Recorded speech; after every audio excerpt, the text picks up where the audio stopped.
Continuando.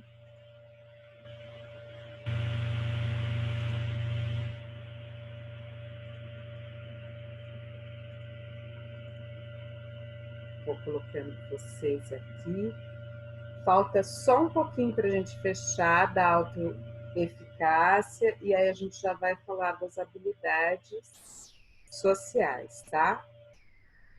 Tá tranquilo essa forma de leitura, intersecção e estudo do texto, junto com a aula expositiva? A gente vai fazendo essas articulações. Tá bacana para vocês, pessoal? Para mim tá ótimo. Tá? Então, a ideia é um pouco essa, e aí eu vou passando, cada um tem sua forma de estudo, isso é super bacana, eu só estou falando, eu às vezes faço isso, eu grifo algumas partes relevantes, porque eu sei que quando eu retomo aquilo parece que salta. Tem pessoas que registram, né, no caderno, tem outras que fazem um esquema de mapa conceitual, à vontade, tá? Eu só estou conduzindo por aí, que eu acho que é bem interessante. E é um material bem didático, ele está tranquilo assim, ele é intenso em algumas passagens, mas ele é tranquilo na compreensão, né? Então, eu parei onde eu falava a importância, onde a gente tem que também trabalhar conosco e com os nossos alunos essa questão do sucesso e fracasso, né? O sucesso como assim, ele conseguiu o primeiro lugar, ai que ótimo, ele conseguiu o segundo, pronto, é um fracassado. Para, né? Para. O primeiro lugar é muito bom, o segundo também. E não é uma coisa assim, isso é uma visão de migalha. O que a gente precisa parar e pensar é que a gente está se reportando aqui ao universo da aprendizagem, ao universo do processo ensino-aprendizagem. Eu não estou falando de uma competição olímpica, né? Então, quando a gente fala fracasso e sucesso, do processo de eu aprender e de eu transformar aquele conhecimento que eu estou adquirindo, ou de eu não conseguir fazer isso, fracassar, isso ser algo drástico para mim, no meu processo de aprender e significar a mim e ao mundo à minha volta, isso é muito diferente. Então, a gente precisa começar a entender o que a gente... e a diferenciar circunstâncias, tá? Porque a gente está falando de crianças aqui, que vão entender que quando elas não aprendem adequadamente, elas fracassam. Olha o peso disso. Para adquirir conhecimento, você não conseguiu, você não está na hipótese alfabética, então você fracassou. Para. Então, essas nuances que a gente precisa muitas vezes entender. Desmistificar essa relação de sucesso e fracasso escolar, tá? Inclusive, como envolver isso com a criança. Não quer dizer que não possa acontecer erros, equívocos, mas eu não posso nomear isso de fracasso. Isso é muito pesado, tá? Ainda mais se eu estou falando da aquisição de conhecimentos. Você fracassou, você não me respondeu corretamente aqui.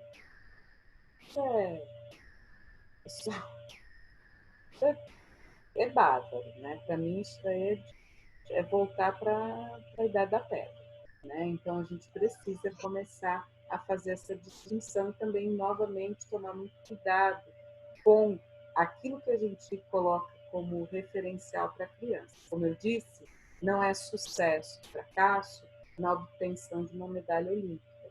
É o processo de aquisição de conhecimento e de significados para si e para o mundo, tá?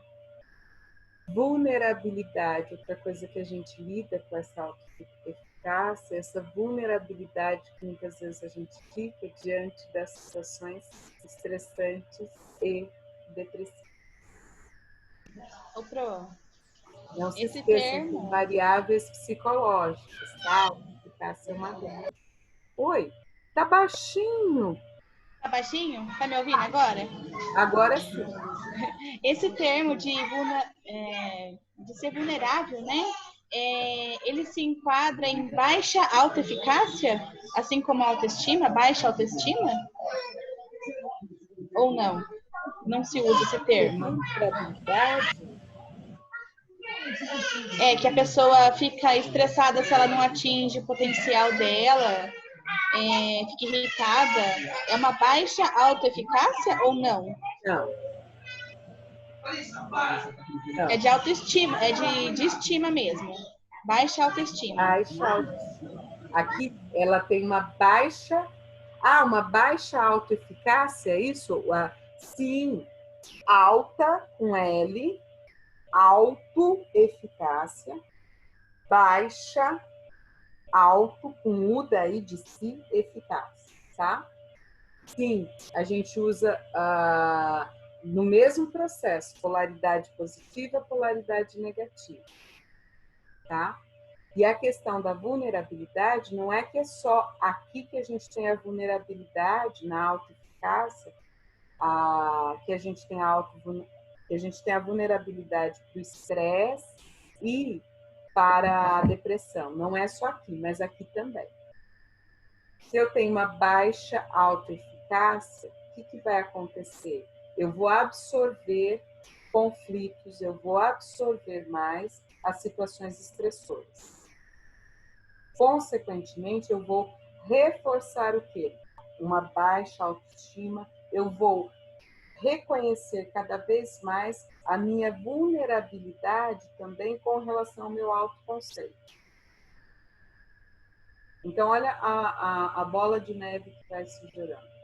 E para que a gente consiga ir caminhando para estágios depressivos, não custa muito. Porque há um sentimento de esvaziamento. Ora, a pessoa absorve tudo. Ela se sente responsável por tudo. Ela não consegue manusear e resolver aquilo. Então, ela vai implodindo por dentro. E ela não vai dando conta. Quanto mais não vai dando conta, mais ela se cobra. Aí, quanto mais ela se cobra, o que vai acontecer? Mais ela vai se estressando, mais ela vai achando que é ela a responsável por aquilo. Atlas é da mitologia. Atlas, lembra o Atlas? Então, ele carrega o mundo nas costas. O que é meu, o que não é meu, não é meu. Calma. E uma coisa de cada vez, ninguém vai resolver tudo ao mesmo tempo agora já. Parou. Então, assim, essa autoeficácia, ela ajuda até para, se ela tiver alta, até para filtrar essas situações estressoras. Não é que eu vou fugir disso, mas eu vou falar, não, agora eu preciso de um tempo, eu vou pensar melhor como é que eu vou agir. Daqui a pouco, calma significa cuidado e com menos sofrimento para eu lidar com essa situação. Não vai ser em 10 minutos. Às vezes, aqueles 10 minutos que eu paro um pouquinho, eu consigo voltar e resolver melhor. Então, isso é desenvolver uma auto-eficácia, tá? Então, quem quiser, por favor, né, grifem, porque ela também interfere, né? A autoeficácia, ela também vai auxiliar, inclusive, depois nesses estágios psíquicos, para lidar com a depressão, lidar com a ansiedade, tá? Elas são auxiliares. A autoestima, sem dúvida, a autoimagem, autoconceito também. É que aqui ficou mais frisado, tá? Esses foram os pontos importantes, eu acredito que eu grifei vários. E aqui, só para grifar para vocês, algumas influências interessantes quando se fala da autoeficácia. Primeiro, né? As experiências significativas, né? Que são os resultados interpretados de um desempenho proposto, de maneira que o sucesso aumenta o senso de autoeficácia e o fracasso diminui. Então, se eu consigo ter experiências significativas e aquilo tem algo proativo e benéfico, o que vai acontecer? Eu vou potencializar, eu vou aumentar a minha autoeficácia e vou diminuir, né, a sensação de não eficiência, ok? A sensação de fracasso.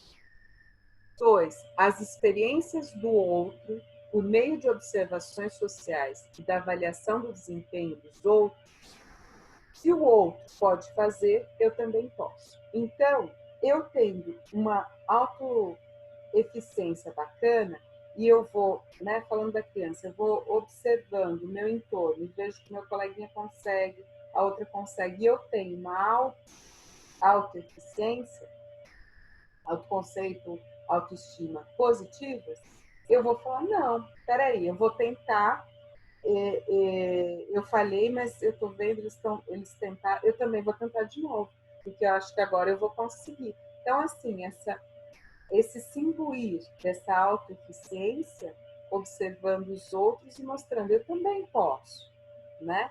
Ou seja, todos são importantes. Quando a criança tem, inclusive, esse valor, é muito interessante para a autonomia dela e pelo respeito a si e aos outros. Que bacana, os outros conseguem, eu também conseguirei. Eu consegui, os outros também vão conseguir. Olha que bacana. Olha como dá para trabalhar valores de respeito para a criança, também junto com a autoeficiência. Depois, 3, a persuasão social, que são as avaliações que as pessoas recebem dos outros. Então, assim, se eu tenho uma maior autoeficiência, eu não serei tão facilmente sugestionável.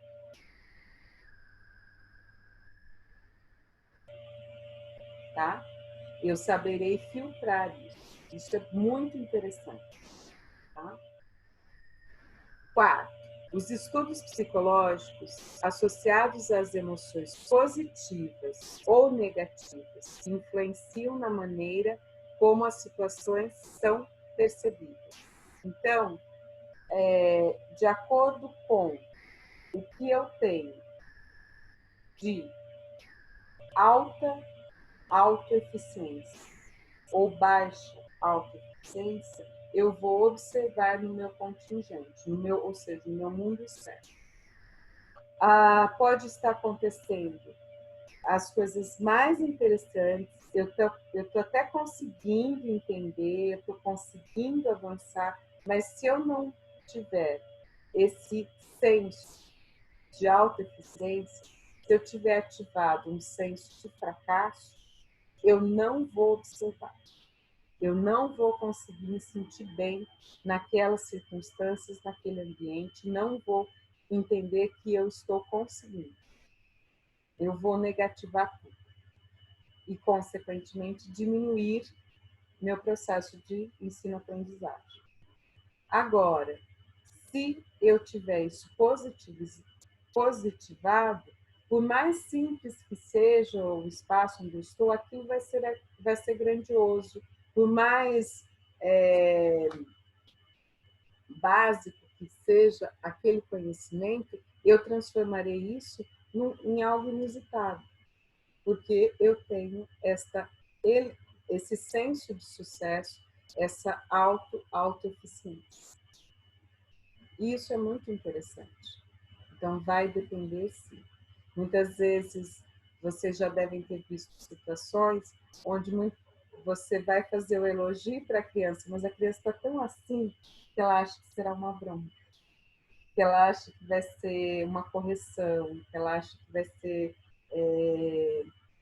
como é que eu vou dizer, que algo do tipo, você errou, você não consegue. Na verdade, você vai chegar e falar, que legal, você conseguiu. E por mais que você está com semblante sorridente, a criança parece que não consegue perceber isso, tá? Então, a criança, adolescente, é um exemplo, tá? Se está negativado, então está um pouco refratário, né? Nessas circunstâncias. E se está positivo, pode ser assim, uma coisa super corriqueira, aquilo já é um barato por si só, o que é muito interessante, né? Não precisa ser a autoeficiência, você tudo ser aquela... Pode ser uma coisa, né, simples, mas a criança já vibra porque ela conseguiu algo a mais. E que bom, é isso mesmo, né? E que bom é isso mesmo, ela conseguiu, os outros conseguiram e tá ali, tá? Então, são algumas influências que acabam acontecendo segundo os estudos de Medeiros, tá? Habilidades sociais, pessoal. Eu já vou direto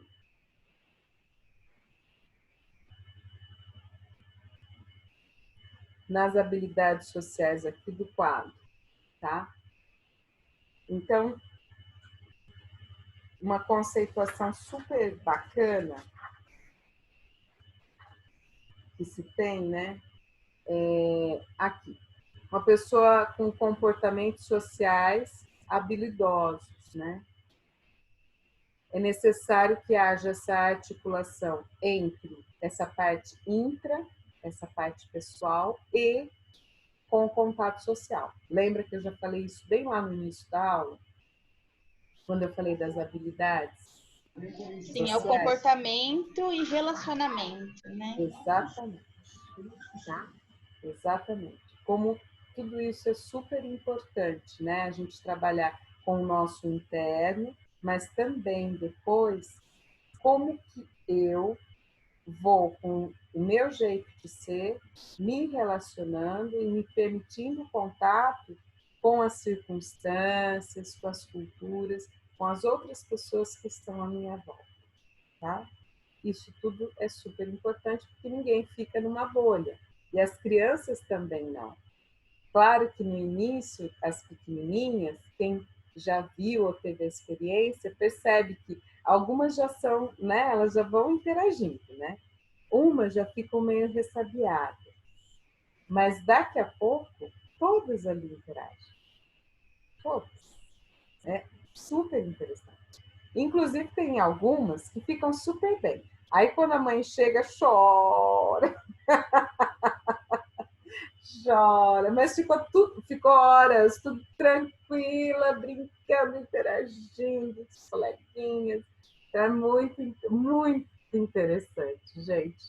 Tem várias experiências muito legais, de mães que choram porque a criança já foi, interagiu e deixou a mãe abandonada. E a mãe no cantinho olhando e emotiva porque está deixando o filho, a filha. Gente, é um universo muito interessante, né? Muito interessante. Sem julgamentos, são observações, tá? Só quero deixar isso claro. Bom, então, falando dessas habilidades sociais, o que precisa acontecer de estimulação? Vamos lá para o nosso quadro. Falando em habilidades sociais, não tem como não falar de comunicação. Então, fazer e responder a perguntas, dar e pedir feedback e retorno, né? Elogiar, iniciar, manter, né? Conduzir, né?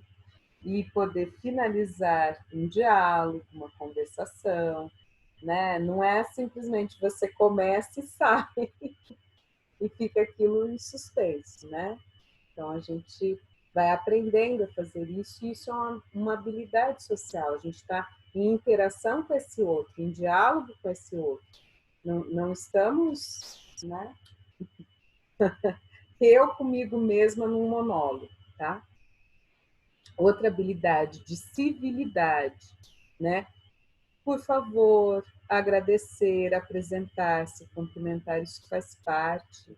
Como é que a gente falava? As palavras mágicas, né? Quais são as palavrinhas mágicas?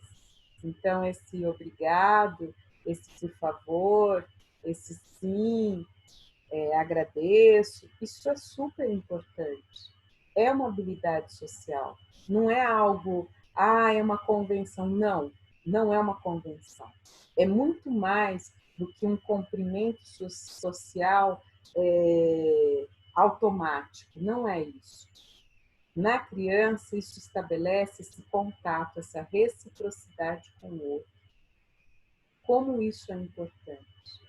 Como isso é importante. Ainda mais numa sociedade que está vivendo. Conhecem esse órgão vital que fica externo ao corpo?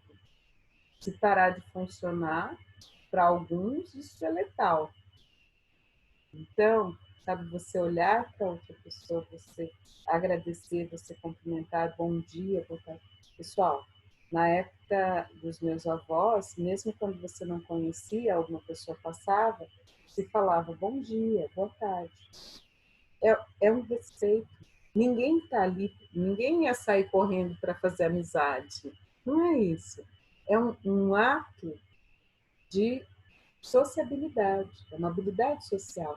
Você se designar a cumprimentar um outro que cruza com você no seu caminho, sem nenhuma intenção e de uma forma respeitosa. Eu sou eu, você é você e nós nos cumprimentamos. Isso, o quanto que isso gera um certo cuidado, uma certa gentileza, a gente fica, quando vai perdendo esses hábitos, a gente vai ficando mais enrijecidos, secos, sabe, fechados. Então, o quanto que isso é diferencial em algumas localidades onde as pessoas se cumprimentam. E não é cumprimentar para ficar 3 horas conversando, não é nada disso. É um bom dia. E não é até mesmo bom dia, não é isso. É um boa noite, né? Isso é super importante e está se perdendo muito hábito. Está se perdendo, hábito não, está se perdendo esta habilidade social, que é super importante. Super importante. Habilidade de civilidade. Habilidades assertivas, né, afirmativas de enfrentamento, direitos e cidadania. Expressar opinião, concordar e ou discordar, sem delicadezas, por favor, também, né, sem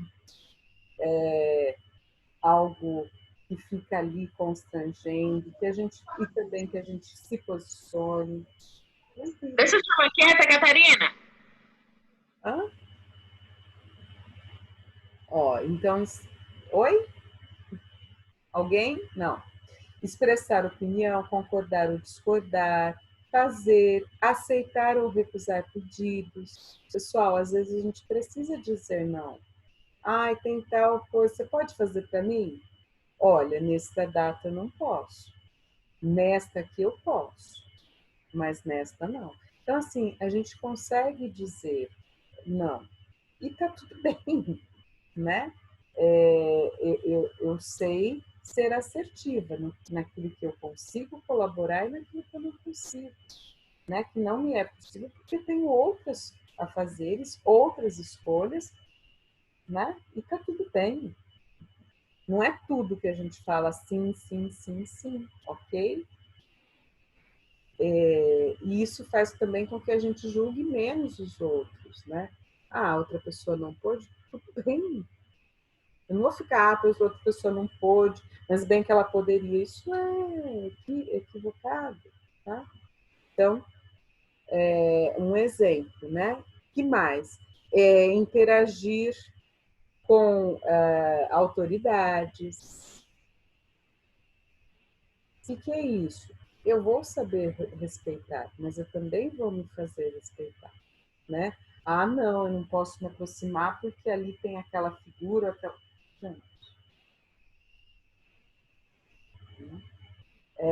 lidar com críticas. Não, eu não aceito que alguém conteste o que eu estou apresentando aqui. Não. Nenhum conhecimento, ainda mais na área de humanas, ele é uma verdade absoluta.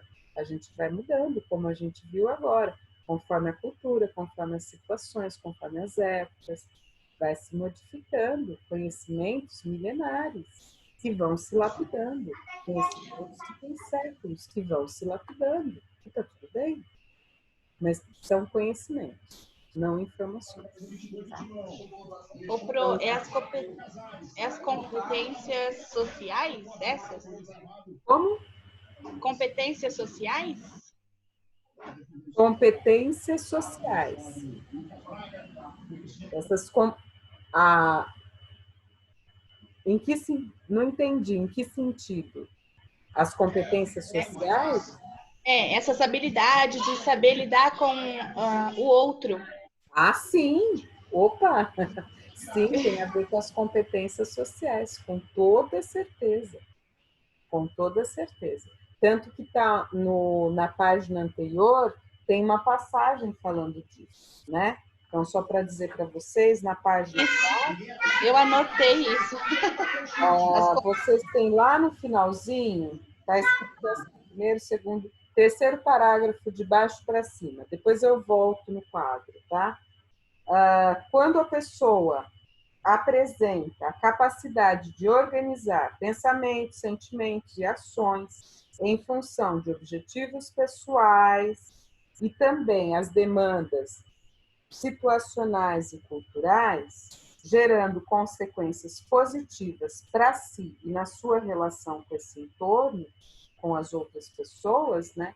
A gente pode dizer que esta é uma pessoa que tem competência social. Então, quem quiser puxar um colchete, aí a gente tem uma definição de competência social na página 4, tá? E aí, claro, essa competência social parte da percepção social, do componente cognitivo, componente afetivo, componente comportamental. Então, percepção social, comportamento cognitivo, comportamento afetivo e componente comportamental. Tá?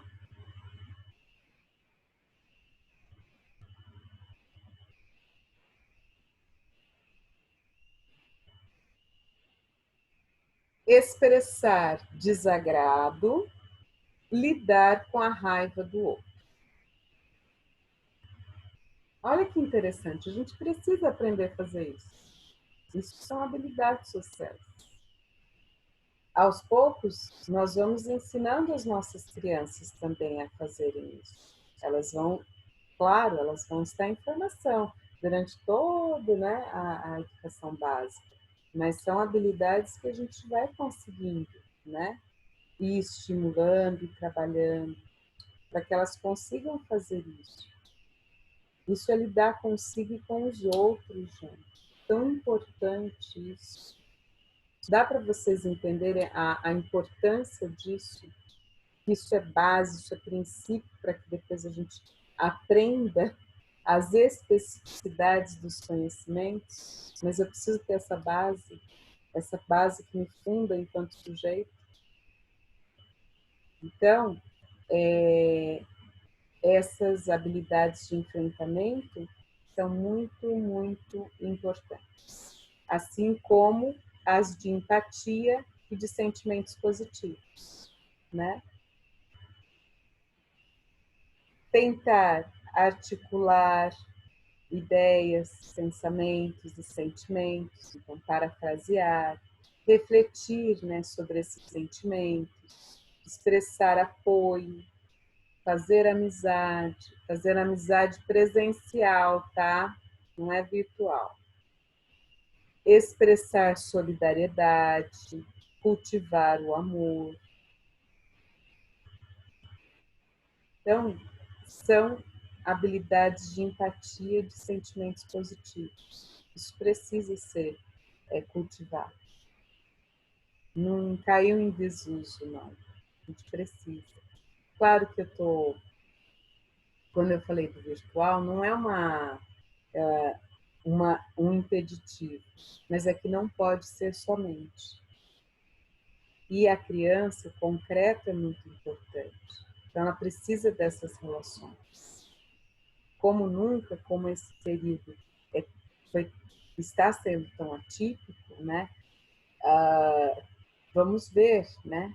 Que vai suscitar daí. Eu entendo que é um período que muito delicado, ainda mais para as crianças, que esse concreto, esse toque, esse olhar, esse pertencimento do outro é super bem-vindo e é necessário para a formação das crianças. Formação, né, intrapessoal e interpessoal delas.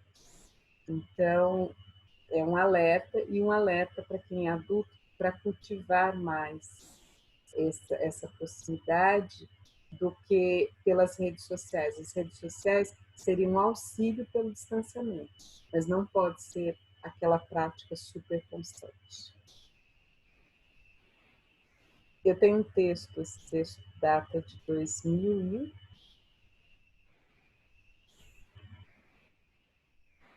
1999, discutindo relações sociais e virtualidade. E eu confesso que era bem pessimista, e eu já criticava. Agora,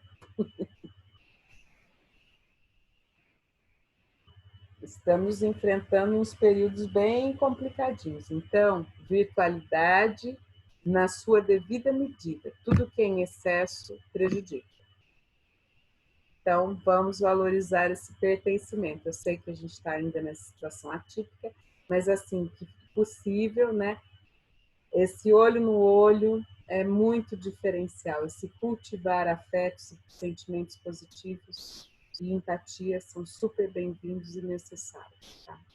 Habilidades sociais profissionais. Claro que aqui vocês vão falar assim, mas uma criança, Ana Paula, sim, são habilidades que ela precisa começar a vivenciar de pequena para potencializar lá para o futuro. É óbvio. É claro que vocês vão falar assim, ai, mas a criança... E eu vou falar assim, olha, existe um experimento de 1939 que ele definiu as 3 principais lideranças que se tem até hoje. São 3. A democrática, a autocrática e a laissez-faire, ou a liberal. E esse experimento foi feito com crianças, meninos especificamente, de 10 anos, onde se era atribuída uma tarefa dentro da escola e eles tinham que, entre eles, resolver aquilo. Foi através dessas observações que se descobriu essas 3 formas de liderança. Uma mais autocrática, que é aquela autoritária.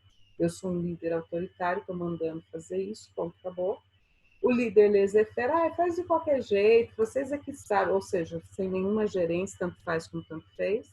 E o democrático, não, vamos juntos tentar aqui, tem que fazer isso, aqui, e esse aqui eu não sei quem teria uma melhor sugestão, e aí essa liderança democrática. Olha que interessante, crianças de 10 anos, no final da década de 30, apontam as 3 principais lideranças que a gente estuda em psicologia organizacional. Curioso, né? Então, só para a gente entender o quanto que às vezes a educação ela serviu de base, inclusive para a administração, que é uma ciência aplicada, tá? Então, coordenar grupo, falar em público, resolver problema, tomar decisões e mediar conflitos. Aqueles garotos que foram muitos, que fizeram esses testes, eles demonstraram essas 3 formas de liderança. 1939. Interessante? Habilidades sociais educativas. Possuir criatividade para criar as mais diversas interações, né, educacionais. Observar, encorajar, né, e sempre procurar promover resolução de problemas, tentar várias estratégias. É isso, né? Se desafiar sempre. É isso que compete às habilidades sociais educativas. Então, assim, para que eu aprenda, eu preciso sempre me desafiar a querer saber mais. Eu preciso sempre, ao querer saber mais, saber como articular isso, ver aonde isso incide, como isso acontece. Quando eu trago para vocês um conhecimento de psicologia organizacional que tem a ver com a administração de empresas, dizendo que as 3 formas de liderança principais Não as que a gente recomenda, né? A transformacional, a transacional e a carismática. Mas as 3 bases, e as que mais acontecem hoje, na maioria das lideranças, infelizmente, não saiu dessas 3, que foram demonstradas por garotos de 10 anos de idade, de 10 a 12 anos de idade. Tá? Então, quando eu faço essa articulação, isso traz inovação, isso traz ganchos, isso traz articulações, isso traz interdisciplinaridade, isso demonstra quantos conhecimentos não podem ficar segmentados numa base só. A gente dialoga entre os conhecimentos e, para isso, a gente precisa mergulhar nos diversos conhecimentos que estão no nosso entorno. Tudo bem isso, pessoal? Essa habilidade, essas potencialidades das habilidades socioeducativas? Tudo bem. Também vou fechar aqui. Vou retornar. Daqui a pouquinho vai fechar de novo. Quanto a gente tem? 4 minutinhos.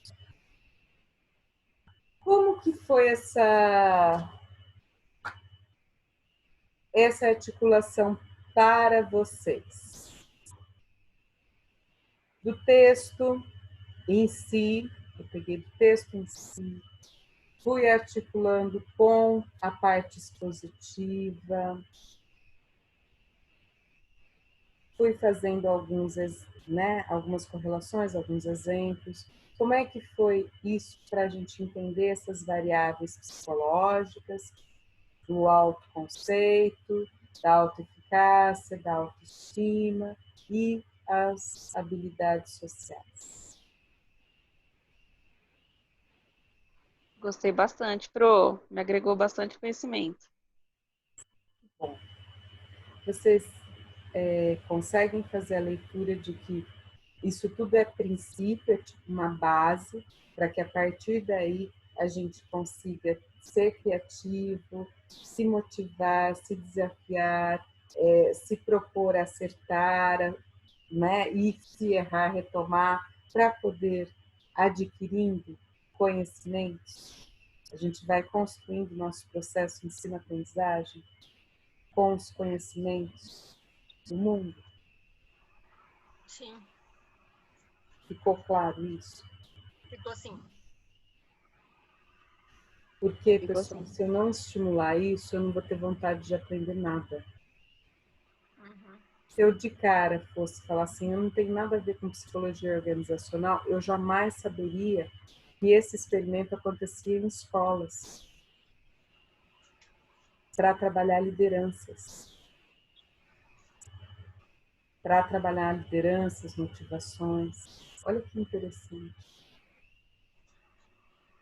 Então, eu acho que quando a gente se torna mais flexível, no sentido de somos criteriosos, mas somos flexíveis em dialogar com outras áreas, e a gente tem como princípio essa flexibilidade, esse desejo de querer conhecer, né? O potencializar essas variáveis, potencializar essas habilidades socioemocionais, mais a gente agrega para nós, para quem está à nossa volta, mais a gente se torna uma sociedade, né, qualitativa, mais a gente demonstra para as nossas crianças o quanto elas são potenciais, interna e externamente.